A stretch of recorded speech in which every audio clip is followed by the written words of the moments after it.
மே வாபஸ் ஆவுங்க patriotic film.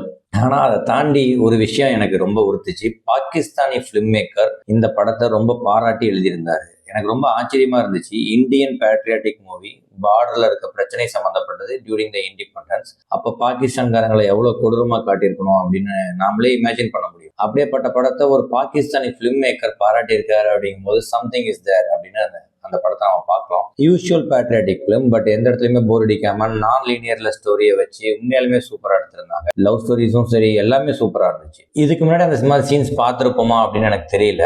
கர்ப்பிணி பெண்ணை தரன்னு பிடிச்சி இழுத்துருப்பாங்க, அவங்களோட ட்ரெஸ் எல்லாம் ரிமூவ் பண்ணி ரொம்ப அபியூஸ் பண்ணியிருப்பாங்க. அந்த மாதிரி சீன்ஸ் எக்கச்சக்கமா வந்திருக்கு. பட் 2 hours 13 minutes வச்ச ஷார்ட் அண்ட் சீன்ஸ் அப்படியே நெஞ்ச ஒரு நிமிஷம் பிடிச்ச மாதிரி இருந்துச்சு. ஏன் Pakistani film maker as a film மேக்கரா அவர் ஏன் இந்த படத்தை பாராட்டி இருக்காருங்கிறதுக்கு the intense scenes are very powerful. அந்த சீன்ஸ் இருக்கான பவர்ஃபுல் இந்த படத்தை அவ்வளவு தூரம் தூக்கி நிற்கிறது.